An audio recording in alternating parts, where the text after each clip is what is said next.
She once walked among silk banners and thunderous cheers, her very presence a proclamation of divine will. But death came not with trumpets, nor rebellion. It came in silence. Behind the high walls of Richmond Palace, the Virgin Queen stood still, as if defying the inevitable by sheer will alone.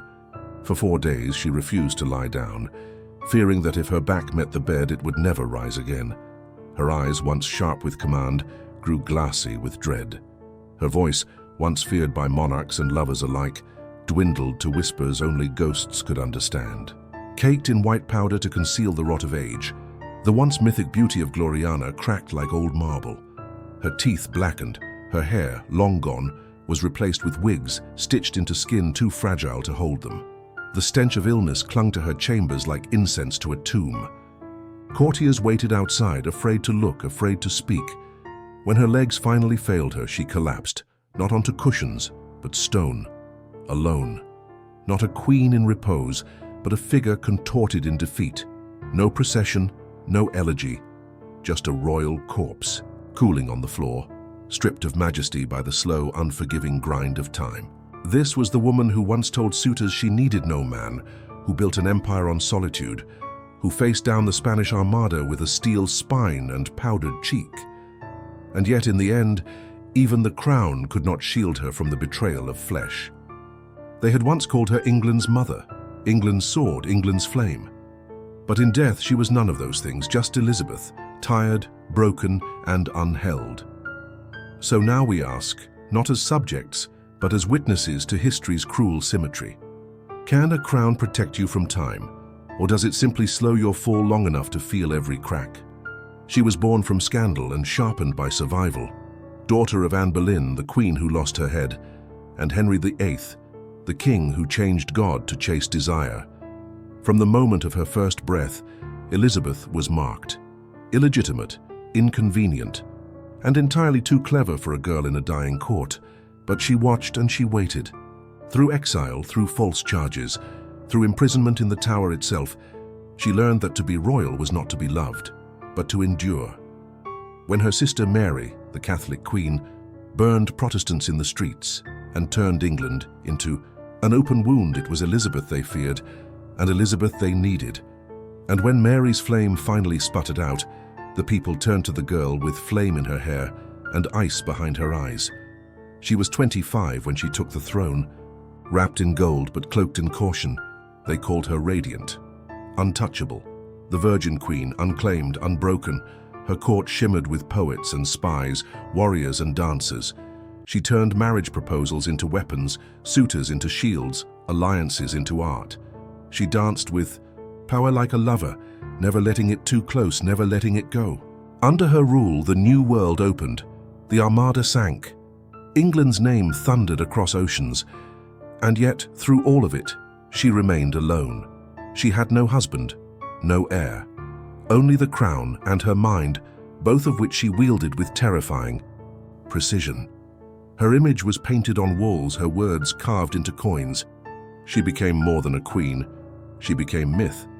But even myths have skin, and blood, and secrets. Beneath the lace and pearls, the girl remained, the girl who watched her mother die, who knew what happened when a woman trusted too easily. So, she trusted no one, not fully, not ever. Is greatness forged through brilliance or simply in the refusal to be broken by the world that tries to devour you? It began not with a sword, but with a sigh, the slow unraveling of certainty beneath her jeweled composure. Her mind, once swift and unshakable, began to linger too long in memory's shadows. The faces around her aged or vanished. Her beloved, Robert Dudley, died, leaving behind nothing but rumors and regrets. And when the Earl of Essex, her final favorite, dared rebel against her, then knelt for forgiveness and found the axe instead, something in her cracked. She had signed his death warrant, but could not stop her hands from trembling after. For all her armor of statecraft and solitude, she had loved him, perhaps too much, perhaps too late. And so came the ghosts, not just of Essex, but of Mary, Queen of Scots, her cousin, her rival, her prisoner for 19 years, executed on Elizabeth's command. It haunted her, even as her ministers tried to bury it in victory. The triumphs of her youth began to sour in the air. Her people aged beneath her, but she did not allow herself to grow old, not publicly. Mirrors were banned from her presence. Truth was banned from her body. She powdered over decay, painted eyes where tears once had been. Beneath her bed, there were rumors of sleepless pacing, whispers to long-dead friends. She ruled still, but she no longer danced. She ordered still, but with hesitation. Her court grew quiet, and so did she. Even her famous speeches, once thunder and fire, faded into murmurs behind veils. The Gloriana mask held, but only just. Because time does not ask for permission, it intrudes, it festers, it takes. And even queens, especially queens, are not immune to the slow rebellion of the self. Was her crown still power, or had it become a prison, built not by enemies, but by the fear of letting go? The corridors grew colder, the throne heavier. She no longer adorned the court with her presence, but haunted it, gliding through chambers like a spectre draped in silk and memory. The laughter that once followed her had dried into silence, replaced by the hush of nervous courtiers and the rustling of whispered fears. Her inner circle had withered, Walsingham dead, Cecil gone, Dudley buried. Around her now stood only shadows of men who once stood tall. And in that void paranoia took root. She trusted no heir, named no successor, watched with wary eyes as James of Scotland sharpened his patience in the north. To name him would be to admit the end. And Elizabeth did not believe in endings, not hers. Her body, however, believed in them. It began to betray her in slow, deliberate ways. Swollen limbs, a perpetual chill, the faint tremor of hands, once steady as iron. Her hair had long since fallen, her teeth blackened to rot, her eyesight blurred. And still, she clung to her rituals, layers upon layers of lead paint powder, false hair pinned tight to an aching scalp, jewels pressed against paper-thin skin. She became her own portrait, a mask over ruin, a monarch sculpted from desperation and fear. When courtiers entered her presence, they no longer bowed in awe. They looked away in unease. She had ruled with brilliance, but now brilliance curdled into dread. She murmured to herself at night. She walked the palace alone. Servants whispered that she was speaking to spirits, that she was asking questions of those long dead. Was it guilt, or was it simply loneliness congealing into madness? The Virgin, queen who had conquered time, was being conquered slowly by the body she had long denied, and the crown, once light as ambition, now pressed like a tombstone on her skull. When a ruler becomes a relic, when a legend begins to live past its moment, how long before reverence curdles into pity and then into horror? Her body, once veiled in majesty, had become a shrine to decay. The great Elizabeth, who once turned away kings with a glance, now could not rise from her cushions without assistance. Her legs swelled grotesquely, waterlogged and stiff, each step a painful rebellion. Her gums bled. Her breath carried the rot of something deep within. She could no longer swallow properly and refused to eat. Her fingernails darkened, her skin thinned to translucent parchment, yet she still demanded the ritual. The wig placed just so, the face powdered in layers thick enough to mask the dying beneath. Her women dressed her with trembling hands, afraid of snapping bone or tearing skin. Beneath the finery, sores festered, bruises bloomed from nothing. Infection whispered through her blood. And still, she would not lie down. For days she stood motionless, her frame locked in place like an effigy. "I will not go to bed," she repeated, over and over, as if to lie flat were to surrender to time, to death, to everything she had held back with will and myth. She grew delirious. She spoke to the shadows. Her attendants, exhausted and horrified, begged her to rest.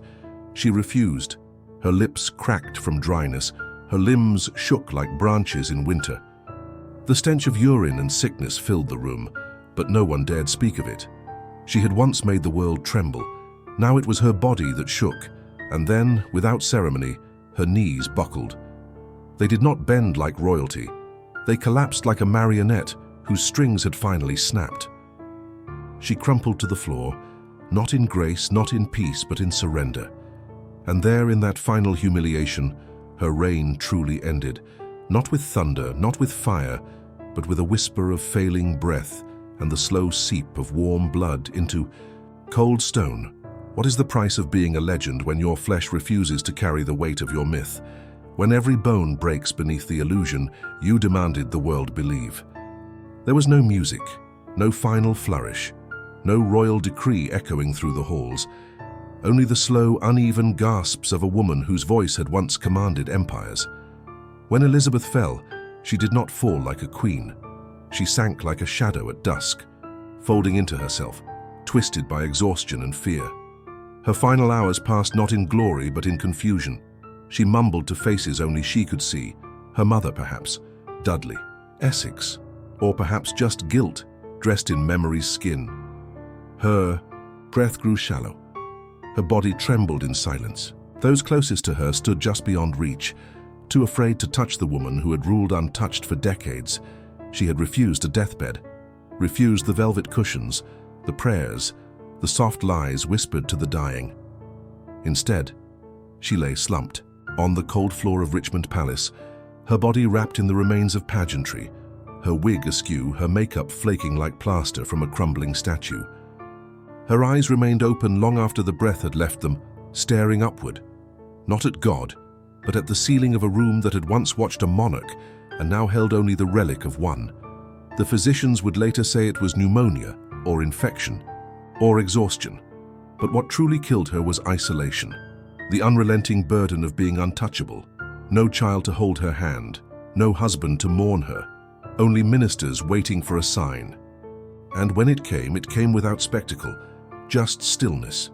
England's longest reigning monarch collapsed not in battle, nor in grandeur, but in the stillness of a neglected chamber, surrounded by silence that once roared with adoration. And, in that moment, history did not pause.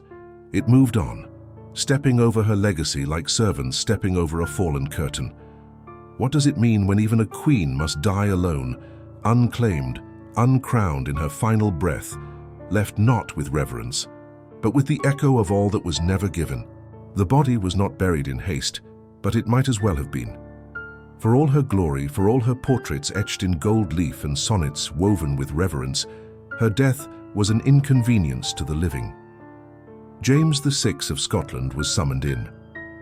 Secret. The crown she had gripped with such iron resolve was quietly prepared for another head. Those who once vowed eternal loyalty now drafted letters of allegiance to the son of her enemy. Elizabeth's body lay cold, untouched for days, as courtiers debated protocol and power behind shuttered doors. When they finally moved her, they did so with the caution one gives to brittle porcelain. She was embalmed and painted once more, her decayed features masked beneath layers of wax and artifice. Her funeral procession stretched for miles, mourning in public what had already been erased in private. The people wept in the streets. But who did they mourn? The woman, or the idea of her? The Virgin Queen, they called her to the end, but no title could conceal the profound solitude of her final years. She was entombed in Westminster Abbey, beneath a stone that spoke only of majesty, not mortality. No mention of the silence, the collapse, the wig twisted sideways, or the bones that ached through rouge and pearls. Her death, like her life, was edited into legend, the final mask placed upon the first. History moved quickly. James arrived. The Stuart age began. Her chambers were emptied, her scent removed, and the woman who had refused to name an heir was replaced by a man she had barely acknowledged. Her enemies forgave, her allies forgot. Her myth remained, but the flesh of her, the woman who wept in secret and trembled in silence, was left behind. When power dies, do we mourn the person who held it, or merely the comfort of believing someone invincible once stood in our place? They called it the Elizabethan Age, a time of poetry, empire, and golden light, shaped by a woman who wore a crown as both shield and spectacle. But legends are often cleaner than lives, and the Elizabeth we remember is not the Elizabeth who died. The Virgin Queen, Gloriana, Astrea returned. These were names sewn onto her image, embroidered into textbooks, painted into celestial halos, but beneath the brocade was a body slowly unraveling. Beneath the myth, a woman, and beneath the woman, a silence so heavy it buried even her own truth. She ruled alone, not because she had to, but because she chose to love no man, to bear no child, to divide her heart only among her people, and even then, with care. It was power she courted, power she danced with, power she wore like perfume. And yet in the end it was power that abandoned her, not in rebellion but in biology. Her mind turned against her, her flesh betrayed her, and the crown, so light in youth, became unbearable in age. Still, we remember her as eternal. School children recite her speeches. Tourists weep before her tomb. Films cast her with fire in her hair and steel in her voice, but none dare portray the trembling hands, the blackened gums. The 4-day vigil where she stood, refusing death not because she feared it, but because it would mean admitting that the game was over, that there would be no more disguises, no more pageants, no more illusions. She is remembered as a monarch who transformed a fractured nation into a world power, who outwitted kings, charmed poets, and reigned with unmatched brilliance. All true, and yet what does it mean that even such a life ends cold and alone, on a stone floor no different from any pauper's deathbed? Perhaps that is her final lesson. That even the most radiant crown casts a shadow. That the performance of power comes with a price, the cost of connection, of softness, of shared humanity. And that the loneliest death may be the one reserved for those who wore glory too long. Today we live in a world obsessed with image, with perfection, with being remembered. We sculpt ourselves into myths before we've even finished living. But Elizabeth's story reminds us that myth is a mirror, and behind every flawless reflection is a trembling figure trying to hold it all together. So we must ask, was Elizabeth immortalized because she triumphed over time? Or because she was devoured by it beautifully, publicly, and alone?